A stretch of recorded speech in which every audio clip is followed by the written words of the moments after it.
शुभ प्रभात, नमस्कार। आज की बड़ी खबर ये कि 1 अप्रैल से सस्ती हो जाएगी शराब। तो तमाम लोग जो शराब के दीवाने हैं, आप लोगों के लिए एक अच्छी खबर उत्तराखंड सरकार की तरफ से आई है।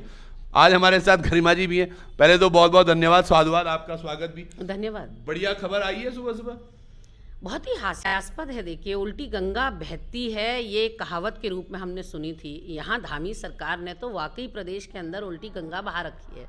यहाँ पानी महंगा होने जा रहा है, बिजली महंगी होने जा रही है, पठन पाठन की सामग्री 20% महंगी होने जा रही है, राशन महंगा होने जा रहा है। भिटोली के महीने में जहां पहाड़ की महिलाओं को, बच्चियों को, बेटियों को उसके मायके से राशन सामग्री या खाने पीने की वस्तुएं भेजी जाती हैं, ऐसे महीने में सब कुछ महंगा होने जा रहा है। बस एक चीज़ सस्ती होगी 1 अप्रैल से, और वो है शराब। यानी कि आप पूरे प्रदेश को क्या नशे में डुबाने का कार्यक्रम कर रहे हैं? पूरा बंदोबस्त कर दिया आपने कि पंजाब के बाद उत्तराखंड का नाम लिया जाता था, लेकिन अब शायद उत्तराखंड अग्रणी स्थान पर रहेगा शराब के नशे में डूबने के नाम पर। बेरोजगारों को रोजगार देने में तो आप सक्षम नहीं रहे, लेकिन हाँ, शराब परोसने में आप नंबर 1 प्रदेश के रूप में। कितनी बड़ी बात है ये।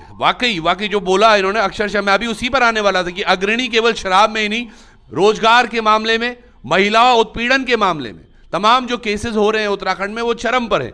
महिलाओं सशक्तिकरण के लिए भी बड़ी सारी बातें हो रही हैं। देखिए, बहुत ही, अब मैं क्या कहूँ इस बात को कि आज हतप्रभ करने वाली खबरें छपी हैं। एक समाचार पत्र में छपा है कि महिला अपराध में प्रदेश में इजाफा हुआ है, बहुत व्यापक स्तर पर इजाफा हुआ है। 2013-14 में जो 12-13% पे हम थे महिला अपराध के मामले में, आज हम 17 या 19% पे पहुंच गए हैं। और दूसरे अखबार में एक खबर पढ़ते हैं हम कि 1-1 लाख रुपया हर जिले को दे दिया गया है चैत्र नवरात्र में नारी शक्ति सम्मान के रूप में। पूरे 9-10 दिन जो है भाजपा के व्यापक कार्यक्रम चलेंगे और इसको सरकारी कार्यक्रम के रूप में घोषित किया गया है। 6 साल हो गए आपको सत्ता पर काबिज हुए, आज नारी शक्ति की याद आई? कहीं ऐसा तो नहीं कि आपको आभास हो गया है कि आपके पाप का घड़ा भर चुका है, और कहीं ये पश्चाताप तो नहीं है, कहीं यह अपनी राजनीति चमकाने का विषय तो नहीं है, क्योंकि चुनाव सर पर हैं। ऐसे में आपको इस वक्त ज़रूर हिंदुत्व याद आता है और उस एजेंडे पर आपको काम करने के लिए इस वक्त नारी शक्ति का सम्मान करना है। क्या नारी नहीं, एक चीज़ बताइए, आपको भाजपा की ये सारी चीज़ें बुरी क्यों लगती हैं? हो सकता है ये अंकिता को श्रद्धांजलि देने के उसमें हो कि कुछ अच्छा हो जाए आगे। नहीं, देखिए, यत्र नार्यस्तु पूज्यन्ते रमन्ते तत्र देवता, ये निश्चित तौर पर हमारे वेद पुराणों में कहा गया है। लेकिन जय श्री राम कह देने भर से केवल राम जी की उपासना नहीं हो पाएगी, उनके दिखाए हुए रास्ते पर चलना पड़ेगा। वो जो सत्य की बात करते थे, अहिंसा की बात करते थे, तमाम जो हमको रास्ते उन्होंने दिखाए उस पर चलना होगा। वहीं नारी सम्मान यदि करना है तो आपके जो दायित्वधारी के बेटे ने अंकिता को मौत के घाट उतार दिया, तब वो नारी नहीं थी क्या? अंसल ग्रीन वैली में प्रवीण भारद्वाज की पत्नी के साथ जो बर्बरता की गई, क्या वो मातृशक्ति स्वरूपा नहीं थी क्या? संजय कुमार जो आपके पूर्व संगठन मंत्री थे, 3 साल तक महिला कार्यकर्ता का यौन उत्पीड़न किया, क्या वो मातृशक्ति नहीं थी? वहीं आप देखिए कि महेश नेगी ने द्वाराहाट की प्रीति नेगी को किस तरह से एक बच्ची की मां बना दिया। वो डीएनए टेस्ट की बात करती रही कि महेश नेगी मेरी बच्ची का पिता है, उसको उसके अधिकार मिलने चाहिए। वो मातृशक्ति नहीं थी क्या? सुरेश राठौड़ जो आपके ज्वालापुर के विधायक हैं, उन पर आप ही की महिला कार्यकर्ता ने मोलेस्टेशन का आरोप लगाया, क्या वो मातृशक्ति नहीं थी? क्या तमाम प्रदेश की जो महिलाएं जिनके प्रति अपराध बढ़ रहे हैं, छोटी छोटी बच्चियों के साथ यौन उत्पीड़न हो रहा है, तेजाब फेंका जा रहा है और तमाम कानून व्यवस्था जो ध्वस्त हो चुकी है, वो मातृशक्ति का सम्मान नहीं है? केवल ऋतु खंडूरी मातृशक्ति है आपके लिए?